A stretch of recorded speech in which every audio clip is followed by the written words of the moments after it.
वो कहते हैं ना कि इंसान के लिए तरक्की का सफ़र उसकी कम्युनिकेशन स्किल के बगैर तकरीबन नामुमकिन है। तो आप चाहे ज़बान कोई भी बोलते हों, लेकिन आपकी अदायगी और अल्फाज का चुनाव वही बताता है कि आप कितने काबिल हैं या आप में कितनी सलाहियत मौजूद है। शायद इसीलिए ऐसा भी होता है कि बहुत कम पढ़े लिखे अफराद बहुत अच्छे तरीके से आला मनसब तक पहुँच जाते हैं और इसके मुकाबले में बहुत से काबिल और पढ़े लिखे अफराद अपनी कम्युनिकेशन स्किल की कमज़ोरी की वजह से वो मर्तबा हासिल नहीं कर पाते जिसके वो हकदार होते हैं। तो हमारी ज़िंदगियों में ये जो कम्युनिकेशन स्किल्स हैं, इसका कितना अमल दखल है, इसको किस तरह इम्प्रूव किया जा सकता है, इस पर हमने बात करनी। बिल्कुल जी, ज़रूरी है। और इसी पर बात करने के लिए पाकिस्तान के मायनाज मोटिवेशनल स्पीकर उमैर जालीवाला जो हैं वो हमारे साथ हैं। उमैर, अस्सलाम वालेकुम, वेलकम टू द शो। वालेकुम अस्सलाम, thank you very much for having me on the show. Sir, thank you so much. आप हमेशा हमारे साथ होते हैं और हमें बताते हैं कि हमें क्या क्या कब कब कैसे कैसे करना चाहिए। सैरिश का जो है वो आपने इंट्रो सुन लिया इस टॉपिक के हवाले से कि बहुत सारे लोग जो हैं वो कम्युनिकेशन स्किल्स अच्छी ना होने की वजह से या अल्फाज का बरवक्त चुनाव ना करने की वजह से अपनी सलाहियत खो बैठते हैं और अपना जो मकाम वो हासिल कर सकते हैं उस मकाम से पीछे हट जाते हैं। तो सबसे पहले तो मैं जानना चाहूँगा कि सर, ऐसे लोग एक्सट्रोवर्ट्स होते हैं या इंट्रोवर्ट्स होते हैं? खैर, इसका जवाब आप ज़रा एक्सप्लेन कर देंगे तो ज़्यादा इजी रहेगा। और साथ साथ ये भी बताइएगा कि क्या वो किसी एंजाइटी या डिप्रेशन की वजह से ये नहीं कर पाते या बचपन से ही उन पर इतना दबाव रहता है एक मसले को लेकर कि जी बड़ा भाई या कोई कज़न अच्छा परफॉर्म कर रहा है, आप नहीं कर रहे, तो उस दबाव का शिकार हो जाते हैं। वजह क्या होती है ऐसे लोगों की और ये कम्युनिकेशन स्किल्स वीक होने की? इस पर ज़रा रोशनी डालें प्लीज़। मैं अगर इसका जवाब दे दूं तो मैं पीएचडी हो जाऊं मुश्किल सवाल है। तो इसको मैं थोड़ा सा खोलता हूं। देखें, एक तो आपने अल्फाज की बात की, इंपॉर्टेंस तो हम सब जानते हैं। जो लोग बोल सकते हैं वो लीडर्स तस्वुर किए जाते हैं, वो सामने आते हैं, वो ना सिर्फ अपने मसाइल शेयर कर सकते हैं बल्कि अपने मकासद दूसरों को बता सकते हैं, लोगों को मिला सकते हैं। तो इदारे में भी आगे बढ़ते हैं और अपने इंडिविजुअल जो काम करते हैं उसमें भी आगे बढ़ते हैं। मार्केटों में भी वो लोग आगे होते हैं जिनकी कम्युनिकेशन बेहतर होती है। लेकिन वो सिर्फ अल्फाज नहीं होते। अल्फाज कम्युनिकेशन का वर्बल हिस्सा है, लेकिन कम्युनिकेशन में विजुअल भी है जो कि हम देखते हैं, यानी बॉडी लैंग्वेज, और साथ साथ वोकल भी है जिसकी महारत बहुत गुलकार रखते हैं। एक आ को लेके क्या बना देते हैं, तो यानी हमारा लहजा। ये 3 वी मिल के हमारी कम्युनिकेशन बनते हैं। तो कम्युनिकेशन में हम, अगर आप नोटिस करें, तो हम सिर्फ अल्फाज पे कन्विंस नहीं हो रहे होते, हम जिस्म भी देख रहे होते हैं। और लहजा तो बहुत ज़्यादा दरवाजे खोल देता है या बहुत लोगों के लिए दरवाजे बंद कर देता है। दूसरी जो आपने बात की इंट्रोवर्ट एक्सट्रोवर्ट की, ये मैं इसको अलग रखना चाहूँगा। देखिए, ये बहुत मुमकिन है कि आप इंट्रोवर्ट हो और आपकी कम्युनिकेशन बहुत ब्रिलियंट हो। ये बहुत मुमकिन है कि आप एक्सट्रोवर्ट हो और आपकी कम्युनिकेशन बहुत माठी हो। एक्सट्रोवर्ट ये है कि आप ज़्यादा लोगों से अपनी बातें शेयर करते हैं, खुल जाते हैं लोगों के सामने। इंट्रोवर्जन ये है कि आप अपनी बात शेयर नहीं करते। अक्सर लोग इसको इससे भी कंफ्यूज करते हैं कि सोशल लोग एक्सट्रोवर्ट होते हैं और जो लोग सोशल नहीं होते वो इंट्रोवर्ट होते हैं। लेकिन मैं जो आपको समझाने की कोशिश कर रहा हूँ वो ये कि इसका ताल्लुक अपनी बातें शेयर करने से है। सोशल होना और ना होना, इसके पीछे बहुत सारी चीज़ें हो सकती हैं, जिसमें आपने एक बहुत अहम हिस्से की तरफ इशारा किया कि हमारी अपब्रिंगिंग, क्या उसमें हमें स्पेस मिलता है कि हम अपनी बात कह सकें? क्या हमें सवाल करने का मौका मिलता है? आप जानते हैं, ट्रेडिशनल स्कूल में 8 घंटा बच्चा बैठता है तो फिर एक बार सवाल का मौका मिलता है। और 80% मसाइल कम्युनिकेशन के, 80% दुनिया के मसाइल कम्युनिकेशन की वजह से। और बेतहाशा कम्युनिकेशन के बारे में हम सुनते हैं कि 2 वे प्रोसेस है, और वो 2 वे हमें नहीं मिलता क्योंकि बचपन में तो बहुत ज़्यादा जगहों पे हम नहीं कह पाते अपनी बात, बहुत जगहों पे नेगोशिएट नहीं कर पाते। और ये तमाम वजहें बनती हैं हमारे करियर में भी, ना सिर्फ हमें रोकती है बल्कि हमारी ज़ाती ज़िंदगी में, हमें रिश्तों में भी लिमिटेड रखती है। अच्छा, इसमें उमैर साहब मैं आपसे एक और जानना चाहूँगी, अभी आपने अपब्रिंगिंग की बात की है तो जाहिर है फिर इसमें पेरेंटिंग आ जाती है, ये सारी चीज़ें जो कि हमें मलहूज़े खातिर रखनी है अपने बच्चों को पालते हुए कि हमने किस तरह इनसे पेश आना है।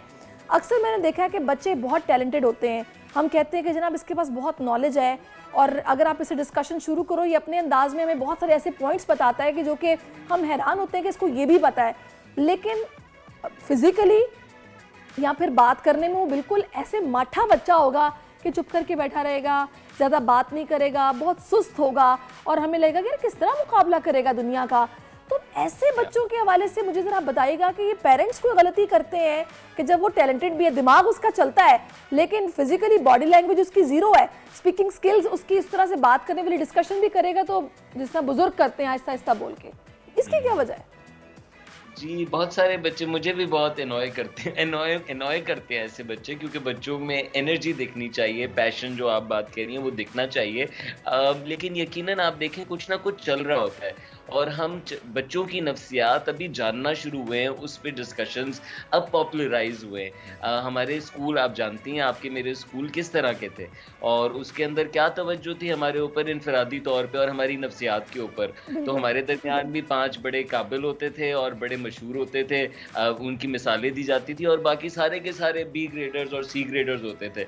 कहीं ना कहीं जो है ये जाहिर है कि रिसेंट डेवलपमेंट है और हमारी तालीमी निज़ाम में बहुत ज़्यादा गुंजाइश है, बहुत ज़्यादा काम की ज़रूरत है, जो कि बच्चों के ऊपर यकीनन ये मेहनत कर सकती है। ना सिर्फ ये कि वो जनरली मुकाबलों में कामयाब हों, बल्कि ऐसी जगहों के ऊपर जब वो बैठे हुए हों, जब वो बात कर रहे हों और ज़िंदगी के हवाले से इंटरेस्टेड हों, उनकी क्यूरियोसिटी बंद हो। सही। अच्छा, थोड़ा सा आपको रोक के हम फिर से आपसे कनेक्शन अपना बहाल, क्योंकि आपकी बात मुझे कुछ सही से समझ नहीं आ रही, शायद कुछ आवाज़ में प्रॉब्लम है। वही कम्युनिकेशन गैप आ गया है जी, जिसकी हम बात कर रहे थे। तो उस कम्युनिकेशन गैप को जो है वो क्लियर करने की कोशिश करते हैं और फिर आपको जो है वो रिकनेक्ट करते हैं। जब तक सारिश आपके सवाल का जो है वो इन्होंने जवाब दे दिया है कि बहुत सारे निज़ाम जो हैं वो तब्दील हो गए। जैसे हमें जब पढ़ाया जाता था स्कूल में, यकीनन आपको जब पढ़ाया जाता होगा तो देखा होगा कि जी अच्छा उमैर ने हमें ज्वाइन कर लिया है तो ये बात उमैर भी सुन लेंगे कि आपने देखा होगा हमें पनिश किया जाता था, हमें पनिशमेंट मिलती थी, हमें फुट्टे से मारा जाता था, क्लास से बाहर निकाल दिया जाता था, बाल बड़े होते थे, पोनीटेल बना दी जाती थी हमारी और खड़ा कर दिया जाता था लड़कियों की क्लास के सामने। ये सारे टॉर्चर हमें किए जाते थे, लेकिन ये टॉर्चर अब हमें लगता है टॉर्चर है। तब हम घर जाके अपने पेरेंट्स को बताते थे तो अम्मी अब्बू कहते थे कि हाँ बेटा तुम्ही ने कुछ गलत किया होगा। अब अगर बच्चे आके हमें बताते हैं तो हम कहते हैं अच्छा ऐसा किया है, इतनी फीस इसलिए देते हैं हम, हमारे बच्चे की इंसल्ट कर दी, आओ चलो टीचर की क्लास लेंगे। ये एक चेंज जो आया है ना, ये जनरेशन गैप है, जेन-ज़ी के अंदर ये तब्दीली आ गई है। शायद उमर मुझसे एग्री करें, शायद ना करें, लेकिन इस तब्दीली के साथ साथ अब जो आज का हमारा टॉपिक है कम्युनिकेशन का, इसमें एक गैप आ जाता है। और अगर बच्चों की बात करें तो बच्चे वो बातें बताने से कासिर हो जाते हैं जो टीचर ने उनसे कही हो या उन्हें किसी बात पे डांटा हो या उन्हें पनिश किया हो किसी चीज़ पे, घर आके नहीं बताते, घबराते हैं कि घर पे डांट पड़ जाएगी, या वो स्कूल जाने से डरने लगते हैं कि जी नहीं हम स्कूल नहीं जाएंगे, हमने होमवर्क नहीं किया हुआ, हमें टीचर ये कह दें वो कह दें, इस तरह की चीज़ें आ जाती हैं। हमारे बचपन में नहीं होता था, अब ये होता है। ये जनरेशन गैप जो आया उमैर, मैं चाहूँगा कि अगर आप इसे एड्रेस करें तो ज़्यादा ज़रूरी होगा। हमारे बचपन में भी होता था, उस वक्त भी मसाइल होते थे, बच्चे हर दौर में मसाइल से गुजरते हैं और ना सिर्फ पढ़ाई के मसाइल से बल्कि आपस में मुकाबलों के मसाइल से, स्कूल में बुली होने के मसाइल से, या और मुख्तलिफ तरह के किसी उस्ताद का रवैया सही ना होना, कोई ज़्यादती होना, या बच्चे के अपने कोई ऐसे ट्रॉमा होना, मसाइल होना जिससे बच्चा कोप ना कर पा रहा हो। हमारे दौर में भी बिल्कुल होते थे। वो बच्चे रिजर्व्ड होते थे, उन बच्चों की पिटाइयाँ होती थी, वो बच्चे जलील होते थे, बच्चों को मार मार के कहा जाता था कि बोलो बोलो, instead of trying to heal them, जो हमने बात पहले की। तो आपने बिल्कुल दुरुस्त इशारा किया है, इस पे बहुत काम करने की ज़रूरत है। और मैं अपने बचपन से अगर आपको ये बताऊं तो मैं एक स्कूल में, जिस स्कूल में मैं था, बोनावेंचर हैदराबाद का एक मिशनरी स्कूल था, यानी ईसाइयों के बनाए हुए जो स्कूल, और वो बहुत ऐसे मुकाबले कराते थे कि हमने देखा कि जो बच्चे स्कूलिंग में नहीं आगे होते थे वो उन मुकाबलों की वजह से अपना कॉन्फिडेंस बढ़ा पाते थे और उनमें आगे होते थे बहुत मर्तबा। तो कोई म्यूजिक में आगे होता था, कोई स्पोर्ट्स में आगे होता था, किसी का ड्रामा खूबसूरत होता था, किसी की डिबेट। तो ये भी तमाम एक्सप्रेशंस हैं। और कम्युनिकेशन आप जानते हैं कि सिर्फ बोलना और तकरीर करना नहीं है, बल्कि एक्सप्रेशन है।